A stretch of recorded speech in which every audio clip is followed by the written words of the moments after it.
Welcome to the Real News Network. I'm Jessica Devereaux in Baltimore, and welcome to this edition of the Henry Report. Now joining us is James Henry. He's a leading economist, attorney, and investigative journalist who's written extensively about global issues. He recently returned from Argentina. Thanks for joining us, James. Welcome. So, James, last time you were on the program, we were talking about Argentina. And of course, Argentina is back in the news this week because they defaulted. Can you just give us an update on what's going on? Well, yesterday there were furious negotiations in New York between the Argentine government and the mediator who had been appointed by this New York judge, Grisa, who has been insisting that Argentina settle with the vulture capitalists, these Cayman Island and Delaware-based funds that are run by basically kind of right-wing New York Wall Street types who have made a career out of litigating after buying country debt that's been distressed. And they've been going after Argentina here for 10 years. But at the end of the day yesterday, there was no resolution of the crisis. And so technically, since Argentina was not allowed to pay the $539 million it had deposited in a New York bank account to its bondholders who had accepted the restructuring deal back in 2005, 2010, it was declared technically in default. So this is just, you can't make this stuff up. I mean, here we have a country that has struggled with massive over-indebtedness and has had several defaults in the past, and now has been trying to reduce its indebtedness, and over the last 10 years has had one of the most successful debt restructuring programs, reducing its debt as a share of GDP from more than 150% down to 26%, which is a level that many European countries would envy. And has been growing spectacularly. It's a reasonably democratic society. I mean, it's just been doing much better than it has in the past. Here it is being virtually ordered into default by an 84-year-old New York judge who's basically serving the interests of these vulture funds. The funds in question basically, bought this debt for a song and then refused to enter into the restructuring deal that 92% of Argentine creditors agreed to back in the last half decade. Charles Singer is one of these vulture capitalists. Can you tell us a little bit about him and his what he is after, really? Well, he has a long history in this area. He has a Cayman Island firm based, called Elliott, and their subsidiary here, NML, has been pursuing Argentina. In 2008, NML bought about $48 million of Argentine bonds that were outstanding. And he's now claiming, he and his partners are claiming at least 1.65 billion, including unpaid interest, in exchange for that $48 million 6-year investment. So that's usurious. I mean, it's a kind of extortion, but he's managed to find a U.S. federal court judge to rule that Argentina has to deal with him. The problem was for Argentina that they have a very explicit covenant.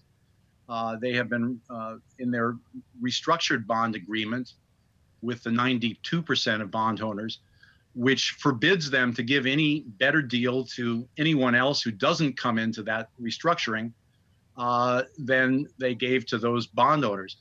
And so, they are literally forbidden from having any negotiations at all with these vulture capitalists. But Singer and other folks like Ken Dart have really been going around the world making a living out of this practice of buying developing country debt. As Stiglitz said today, this is an abomination. They're doing real damage to the developing country world. Developing countries who want to reduce their debt are faced with these guys.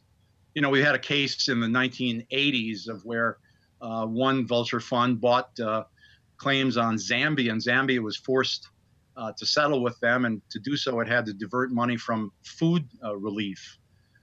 We've had Singer, going after Peruvian debt, Panamanian debt. In the case of Peru, he got a court decision basically because of deals he'd done in the in Peru that received favorable treatment under the Fujimori regime. So there's just a long history of these vultures basically taking advantage of favorable, very conservative New York courts and pressing for a kind of a 19th century contract law interpretation of bond covenants. James, but I'm sure these leaders of these countries know these vulture capitalists' record.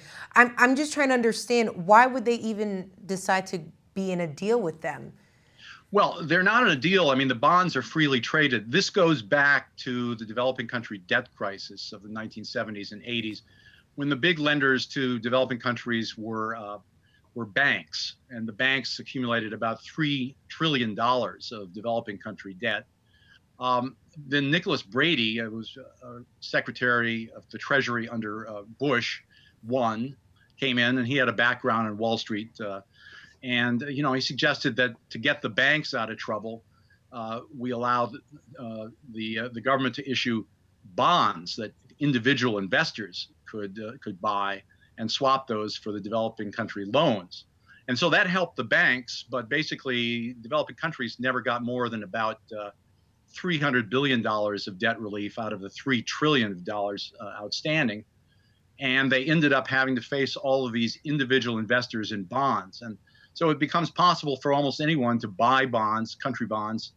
And then, when there's a restructuring, you refuse to be part of the restructuring. And then you take it to court saying the country has to pay you full value on the face value of the note. So that's the basic strategy. There used to be a legal doctrine under New York law called champerty, which forbid people from buying debt instruments just to litigate. But this same Southern District of New York court has basically restricted champerty and ruled it away. The interesting thing is, why is Argentina ending up in the Southern District of New York for litigating on its bonds? And this goes back to 1976, when the military junta came to power in Argentina. Their economy minister, Martinez de Oz, decided to satisfy the banks, who were his close friends, by moving all court cases involving Argentina to the Southern District of New York. And that's where that sort of waiver of Argentina's sovereign immunity started. Subsequent governments never felt they could stand up to the banks and the bondholders enough to change that provision. But if you look at a country like Brazil, it has no such lame provision. And if you had to choose a court to go to get fair treatment as a developing country, you would not choose this district. But the real problem here goes back to a fundamental fact: is that unlike individuals, countries cannot go bankrupt. There is no procedure. There's no bankruptcy court for developing countries. And this is a fundamental flaw in the international economic system.